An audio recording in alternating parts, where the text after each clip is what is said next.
Good evening, everybody. I want to thank the Coalition for Smart Growth for having this event and for inviting me tonight. As Cheryl said, I direct the DC Fiscal Policy Institute, which has been around since 2001, and we're a watchdog on the city's budget. And I really see our job as trying to make sure that the city's resources are used to meet the most pressing needs of the district's residents, from education and healthcare to housing and libraries. We want to make sure the city has a strong and healthy tax system to support those public services. And as Cheryl noted, we have a particular interest on issues that affect low and moderate income residents. I think Chris said at one point that gentrification is a term that you either love or hate. And I'll say, I guess I have a love-hate relationship with gentrification rather than one or the other. And that I guess what I'm going to talk about tonight is how gentrification is affecting the city and making it a harder place for residents, for many residents to live, but how we can also take advantage of gentrification to try to preserve or build some affordable housing here in the city.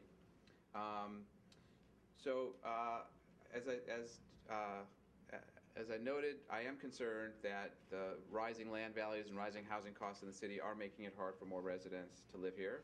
But I've been in the city for 25 years, and I don't have any great nostalgia for the 1990s when we had a control board and lots of neighborhoods that were plenty livable, walkable, but certainly not desirable. So the improvements we had, how could we not be supportive of communities that are more attractive, have higher quality of life? And why would we even try? I mean, the market is going that direction anyway. As Chris said, those are what we're all demanding, and so the market's going to go there. So even if we weren't crazy about gentrification and its effects, it's not that we could do anything about it anyway. So the real question then is, what's the balance? How can we make sure that as communities are changing, as gentrification occurs, that the residents who've been living there for a long time, who may not have a college degree and a great income, that they can stay and enjoy those benefits as well? And it's an important issue in the city because we're losing affordable housing like crazy. I'm going to walk through right now a few slides from a report we put out last year looking at trends in affordable housing in the city. And the first one is just looking at what's happened to our rental market over the past 10 years. And I'll just let you stare at it for just a second. But hopefully it tells the story pretty clearly that when we look at apartments with rents and utilities of under $750, that's dropped by half in the last 10 years. While at the upper end, the number of units renting for more than $1,500 is almost quadrupled. And one of the things as we were doing this research that sort of amazed me was that in 2000, half of all the apartments had rents and utility costs in the city of $750 or less. It's not really believable, is it? But it's true. The data say it. But that just tells you, what's going through your head right now sort of tells you how things have changed. And the numbers are even more dramatic when you look at for-sale homes and the number that used to be low cost and that aren't anymore. So I'll show you that now. So this chart looks at the home values, not home sales, but just home values, and the number of homes that are valued at under $250,000. Again, in 2000, it was about half of the housing stock. Again, a bit of a shock. And that number fell by 3/4 to 17,000 in 2010, while the number of homes worth more than 500,000, of course, skyrocketed. And that, in a nutshell, is sort of what we're going through, and it's been happening for a long time. We, in fact, saw that rents rose in D.C. during the recession at a faster rate than they had grown before the recession, just a sign of how things have changed just in the last few years. And this is putting real pressure on lots of D.C. households because the median income in the district is about $60,000, and many, many families have incomes well below that. And those are the families who are struggling to make ends meet. So I'm going to show you a chart now that highlights how housing costs have changed by income group in the district using area median income, a term I'm sure most of you are familiar with. I'll let you just take a look at that for a second. So, and I'll just have you focus on the bottom side. In 2000, half of all renters with incomes below 30% of the area median income, which is an income of about $30,000 or less, were spending half or more of their income on housing, which was shocking enough then. It's now increased to 63%. And you see for families in the middle ranges between 30 and 50% of area median and 50 to 80%, also huge increases in the share who are spending more than is a reasonable amount on their income. These are people spending more than half their income on housing, which clearly means that they're in only one life crisis away from really being behind on their rent or utilities. The typical low-income household, the typical renter in the district with income below 30% of median income spends 69% of their income every month towards housing. That's sort of where we are now. So that's the problem we're trying to address. That's the problem we need to address. And it's clearly an urgent problem. We see the impact of these trends in lots of ways. One is that it's just harder and harder for families with children to afford to live in the city. If you're a single parent and you don't have two earners and you've got children, those are the people who are most pressed by high housing costs.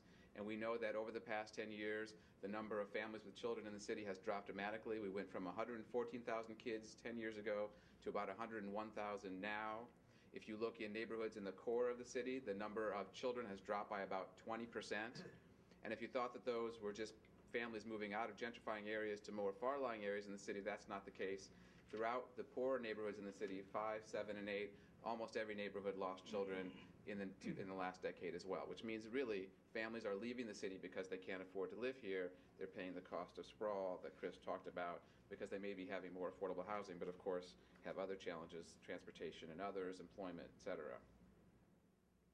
So the good news, or one piece of good news, is that the District of Columbia is not, and policymakers are not unaware of our housing challenges, and in fact have been fairly generous in trying to address them. We have a lot of tools in the city to produce affordable housing in a variety of ways.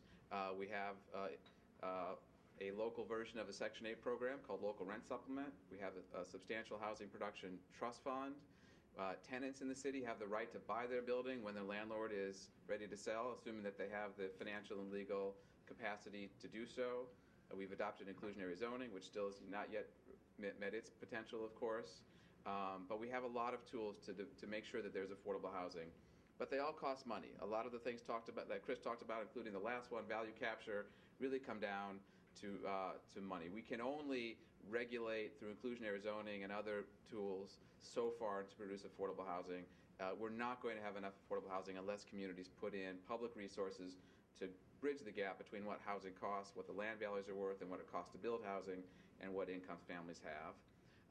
Unfortunately, the district, which has built a lot of affordable housing over the past 10 years and put a lot of money into the Housing Trust Fund, created this local Section 8 program, things have changed and the funding has gone down in recent years, not surprisingly because of the recession and its impact on the city's overall finances. This chart here shows how much has been spent overall through all of our affordable housing programs going back to 2008. And you see with 2008 we were spending $135 million as a city. This year it's $113 million, and that's actually a little bit high because it includes $15 million in funding that is hoped to materialize by the end of the year but hasn't materialized yet. So if you take that out, we're actually down to about $100 million, so a loss of about a fourth of our affordable housing at a time when housing prices were skyrocketing. So the question is, what do we do now? What can we do to reverse this trend? And partly it's just a matter of willpower, of convincing our policymakers that affordable housing is important and directing more resources to it. And I'm going to spend a little bit of time talking about the resources. And one of the things Cheryl encouraged me to talk about was the city's tax system. And so I'm going to spend just a little bit of time talking about our taxes in the district and why there's actually some room to grow there if we're trying to build more affordable housing. Psychologists will tell you that if you hear something that's out of your frame of reference that isn't consistent with what you believe, you tend to discard it. So this next thing you hear from me, you may immediately discard. Taxes in the District of Columbia are the lowest, for residents, are the lowest in the region. Let me say that again. Taxes in D.C. for residents are lower than if you lived in any other part of the region. Does that sound believable to most? No. Well, let me show you the data that we've... Give me some objective quality evidence. Here it comes. So let's start with just property taxes. This is based on... Mill rate instead of the price. Well, let's hold questions to the end. Yeah. So these are the average property taxes in the last year for homes that sold for $500,000. District of Columbia, $2,700, as high as $5,400 in Prince George's, but over close to $5,000 in both Fairfax and Montgomery County. We have the lowest property tax rate for homeowners in the region by far, but the district also limits tax increases to 10% per year, which is not true in Virginia, and has a generous homestead deduction, which also doesn't exist in Virginia. So we have a very low property tax. You probably all know that we have an income tax that's relatively on the high side, particularly when compared to Virginia. But when you put the two together and you also throw in the car tax in Virginia that many residents pay, the net effect still is that the district's tax system for low and for middle income, low and middle income residents is the lowest in the region. And that's what this chart is going to say. Remember, discard what you thought before you came here tonight and just look at the chart. So these are the taxes paid, income and property taxes for a family of four earning $100,000, 2010, the last time we did this study. And again, the district is the lowest by far, and it's driven by our property taxes being the lowest in the region. Our income tax, again, higher than in Virginia, but really about the same as in Maryland. So to me, this is a suggestion that there is room in our tax system to grow more, but we don't have to go and raise taxes to fund affordable housing programs. I wouldn't want you to leave here saying, Ed Lazier says, let's raise taxes, because that's not what I said. But if you wanted to, we could talk about it at the end. We actually can simply start with the fact that if our land values are rising, more people are living here, and they have reasonable incomes, we're going to just have more tax revenue coming in, period. And we can use some of that to invest in affordable housing. We think next week that the district's chief financial officer is going to announce that we ended last year with a $400 million surplus. That's a lot of money. Now, that number is not, that's speculation, hasn't been confirmed. We'll find out for sure next week. But if that's the case, we easily could use a big chunk of that to replenish our housing production trust fund, which, as Chris alluded to, was depleted in the recession, and one of the reasons that affordable housing budget line went down in recent years. Right now, under current law and sort of culture within the Wilson building where the mayor and council work, is to save every penny. Under current law, the city is required to save every single penny of its surplus this year, even if we have a $500 million surplus. We think that's crazy. We think that's actually not a good use of the city's resources to just put them into a savings account and not spend them, and that it would be far more responsible to take some of that money and invest it in important services for DC residents, including affordable housing. So what does the city need to do more to invest in affordable housing beyond taking some of that surplus, or where could some of that money go? There are a range of programs that the city could invest in. I've alluded to some of them. Let's first talk about by building more affordable housing through the Housing Production Trust Fund, which provides grants and loans to developers to help bridge the gap between what they can raise in the private market and what it costs to build affordable housing. Our local rent supplement program, which helps provide operating subsidies to bridge the difference between what people can pay and what the rents cost, which can be used as a production subsidy as well because it can help the developer provide cash flow to the developer. That program was funded for 2 years. We had a task force in 2006 that said we needed 15,000 units subsidized to this program. We got about 2,000 units in 2 years, and then the recession came and we stopped, and we've been stuck at about 2,000 until this last year when we added just a few hundred more, but we're well behind schedule from the 2006 task force, and we'll see what the 2012 or 13 housing task force says, but hopefully it'll get us back on track. A third issue is when the city disposes of public land, let's use that value to build affordable housing. Let's require the developer, if they're going to build housing on that land, to set aside some of that as affordable to truly low and moderate income families. We can do more to support preservation of existing affordable housing through the tenant purchase program. As I said, that the district has a generous right. Tenants here have the right to buy their buildings, but only at market rate. So they have to organize themselves quickly and understand the legal and financial implications of buying their homes. The city hasn't put much money lately into helping renters buy their buildings. So over the past year, 3,000 apartment units have been sold, and the city has put almost no money into helping tenants buy those buildings. So even if there's interest, the capacity isn't there. So we could put more money into doing that. And then finally, the city has a generous home purchase program to help people who are buying their first home, low and moderate income residents, by providing a soft second mortgage that they repay if they ever resell their home. The size of that soft second mortgage has gone down. It used to be the city was providing $70,000 through the home purchase assistance program to help people buy their first home. In the recession, that was cut to $40,000. And as housing prices are rising, you need to cover more of a gap, not a smaller amount of the gap. So how do we pay for all these things?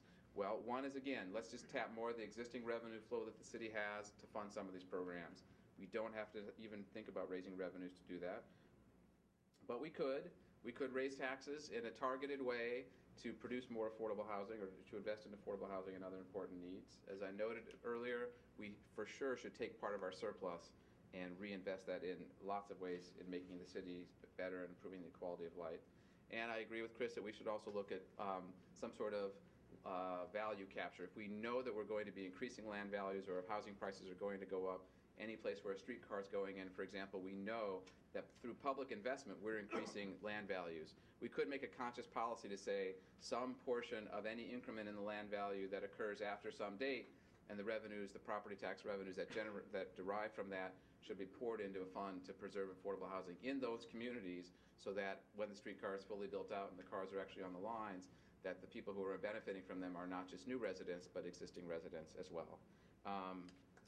I think I will leave it there and turn it over to David Bowers to tell us more about affordable housing in D.C. Thank you. Thank you so much.